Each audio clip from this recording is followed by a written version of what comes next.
Hi there and welcome back to Tech for Everyone. This is our second video and our second review. I hope you enjoyed our first one where we reviewed the DSLR camera rig. Today I'm going to be looking at something else. We're going to be looking at this, which is the Lilliput field monitor. It's a 7-inch LCD monitor used for monitoring what you've got on your camera. Let's have a look. Okay, so here we've got the box for the screen. It's the Lilliput 667GL model. We got it on eBay for about £145 from easysupply. That's about half the cost of some branded models. So this is, again, another sort of budget product. Let's open the box and see what we've got inside. So it comes with a few stands and adapters. So it's got this stand here with a sticky back, and that just screws into the 1/4 inch thread on the bottom of the screen. We've got the screen itself. We'll have a closer look at that in a second. HDMI cable to put into the back of the screen. This came with it and this is very useful. So we use this with the DSLR cameras which have a HDMI output and output while you're recording. Put that over there. We've got a sun visor, sun shield for the screen. 12-volt power supply that comes with it. The screen also has the option to use a 4-pin XLR power supply from your camera, but we'll have a closer look at that in a minute. It's got 2 battery adapters to go on the back, so you can run it off a battery, and this is how we tend to use it. We've got a lot of Sony NP series batteries from quite a few PD150s that we had, and they fit in this. You can also use the Panasonic DU21 batteries with the other adapter, so that's our preferred method of use. You've got a remote control for the screen then if you wanted to use it at a distance, so it depends how you're using it. I mean, I tend to use it more, and we haven't had it that long, but I tend to use it more as a monitor on the camera. If I'm using low down shots, it gives me a better view of things. But remote control, very easy to use, very simple. We have another floor stand with a slot for a hot shoe adapter. There's the hot shoe adapter that came with it, and a 1/4 inch ball joint adapter to go on the bottom. This is really useful for mounting to our DSLR budget shoulder rig that we've got. So we'll show you a bit about that in a bit. Okay, so here we have the monitor out of the box. Let's take a quick look at it. It's a 7-inch LCD monitor. We've got our buttons along the bottom here, which give you control of the menu. You've got the menu and navigation buttons along with source selection and power button. On the side here you've got a thread for mounting. I'm sorry, I showed you the wrong side there. A thread for mounting onto any rigs and equipment, as well as a thread on the bottom. The back of the screen here, you can see you've got 6 BNCs. So you've got 3 BNCs here for doing your analog component input. You've got 2 for composite video input, and then there's 1 for an audio input at the bottom. You've got an on-off switch here at the bottom and HDMI input. It's worth noting that this model takes in HDMI. It's not full HD resolution. You've then got power here in the corner. It's got a 4-pin XLR, which is great, so you can power from your camera. You've got a 12-volt power supply here, and it comes with a 12-volt, and then the battery pack on the back, and that's for mounting the battery holders we showed you earlier on. In fact, I'm going to show you that now.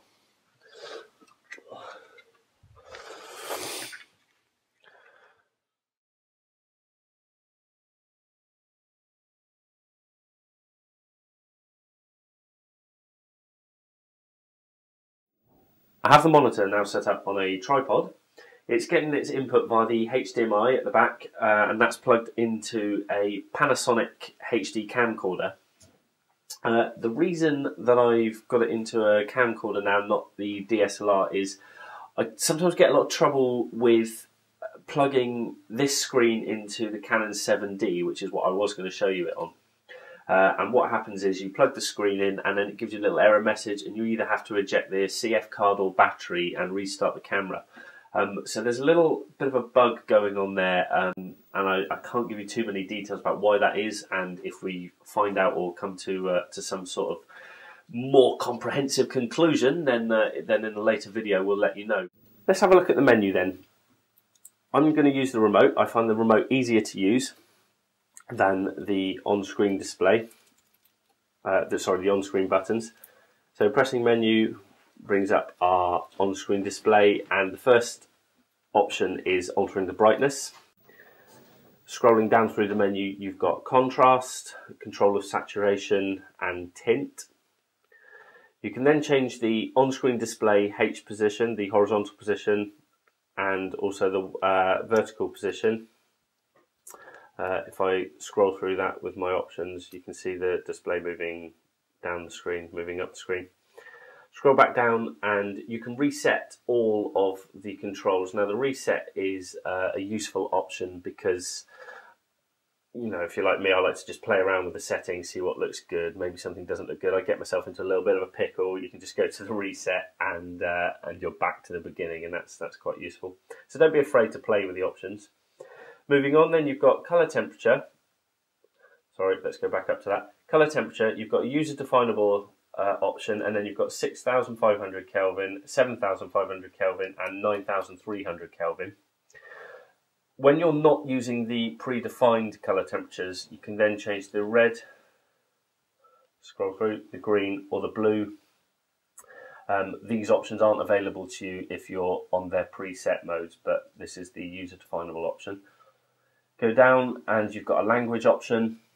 Down one further, and this is miscellaneous. In the miscellaneous menu, then you can change the orientation of the screen. So you can change left and right, and it mirrors one way or the other, and up and down, and again mirrors it. So that's quite helpful for if you're positioning your screen on a rig or something, and it needs to be upside down, or for whatever reason you need to change that. We're currently looking at an image on the screen from the Canon 7D. We've plugged it in and got it working. Once it is working, it seems to work fine. As I mentioned earlier, it can be a little buggy. It's currently out of focus. I've got my colleague operating the camera now, and he's using the screen to just focus pull, really. And he's a big fan of using this particular screen for focus pulling. I'm not such a big fan because it's a lower resolution screen. So that's it. Let's just do a quick roundup of this this field monitor. Overall, I think it's a useful monitor, certainly for the price, £145. It's reasonable value. It's definitely got its uses.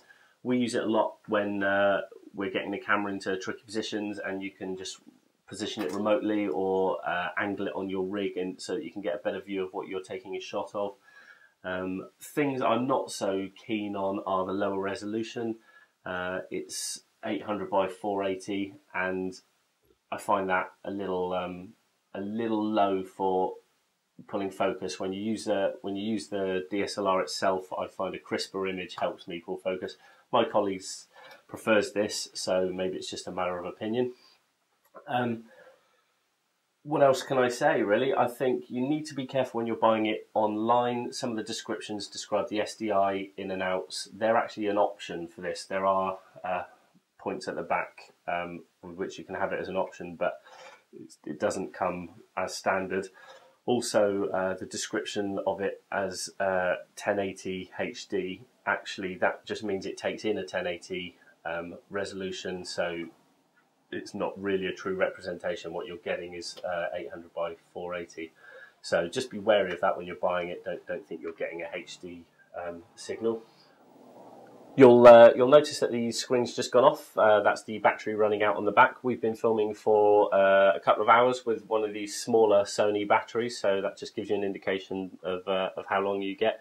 We've also got some large batteries, and I've used the screen all day using the large Sony batteries, so it's pretty good on battery life. For a low budget screen, it's pretty good. If you've got the money to spend or you're looking for a more professional screen, then I would say go with the more professional screen. If you don't have the money to spend, if you're looking for a budget screen, then there's not an awful lot wrong with this screen. But those of you with the money to spend, I would probably advise going for a slightly better quality, more professional screen. That's it for this review. Join us for our next one on our Tech for Everyone channel. You can subscribe using the subscribe button. Tell all your friends about us if you like what you've seen, and if you've got any suggestions of things we can review, get in touch.